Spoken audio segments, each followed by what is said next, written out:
Wow, isn't it great to win at the Hawkesbury River? And I'm only 20 kilometres from my house. Second time it's happened in the ABT. I've won the first one at Sydney Harbour, which I love fishing as well as the Hawkesbury River, probably one of my favourite waterways to fish. It's just one of those dreams that I've been waiting for a long time. For the past 12 years, I think I've been fishing with the ABT, and to actually come out on top is an awesome history in the making for me. The last grand final was a real heartbreaker. I'm still sort of shaking in the knees from that. Yeah, 50 grams from Chris Hickson, awesome angler. It really rattled the bones, but this weekend came back hard and good redemption. Okay, not sure how far I actually ran in kilometres, but I do know I used approximately 100 litres of fuel a day.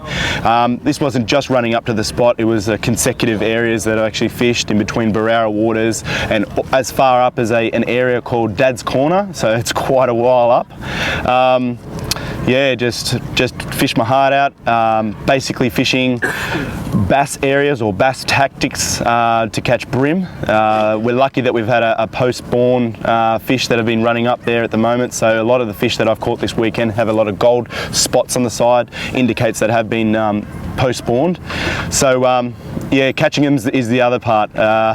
You've got to make sure you're in touch with the bottom at the whole time. So the only lure that could probably get down to those depths between 30 to 40 feet is a blade for me. To fish that type of current as well, you're sort of fighting against 4 knots of current approximately. So I opted to go for the Berkley power blade in the 40 size, so it's the heavier size, in the tiger prawn colour. I fished it all weekend on Sensei 4-pound fluorocarbon leader, probably two rod lengths of leader. Also, I've been running the new Revo series reels. The MGX has been unbelievable this year. Smooth, silky smooth drags. I've been running Exceed 4.4 pound line, which is awesome for your casting distance. I think big key this weekend was casting distance as well. You have to make sure you're sitting off the bank but not actually casting to the bank, so you've got to be sitting off probably about 100 feet from the bank and casting probably 30 or 40 feet from the bank, I'd say. So those big long casts help, that's for sure. Ultra thin line as well, 4.4 pound, help you get right down the bottom and in the striking distance for the fish.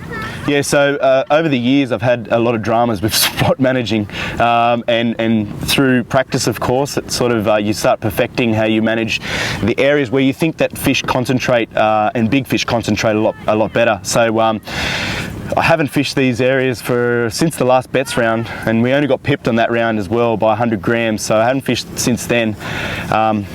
This little area that I like to fish, it's a few pontoons and a few boat hulls, but I just know it's one of those areas where people just sort of drive past and think, no, they wouldn't hold there, but they do, and I'm not letting it up.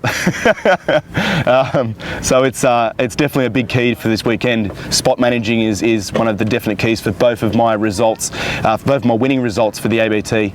Look, the last fish that I got, the 36 forker, I think it really sealed the deal. However, I did have a 27 forker, and then I thought maybe it might do it, but when you're up against a class of guys like we were this weekend, they all know how to fish, and most of them know how to fish current flow as well. I did think I was sort of still in trouble. However, that last fish really come with the goods and anchored my bag down well over 4 kilos, which you needed in a day on the second day of the Hawkesbury River. Yeah, look, not too much experience on the Clarence. However, I think having the advantage of fishing tidal water most of my life will probably be a key factor. It probably will be fairly similar to the Hawkesbury, I feel. I went there in 08. We didn't do that great, but I just got married, so I wanted to get back home and see the missus.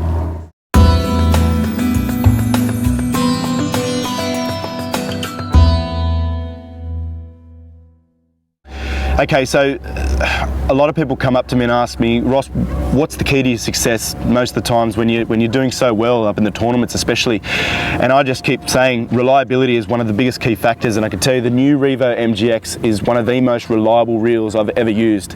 The silky smooth drag, the lightness is the biggest key as well. You've got to have this rod and reel package in your hand for 7 hours straight, and 7 hours of hardcore fishing. So having that to my advantage, especially how light they are, is definitely a key for winning success.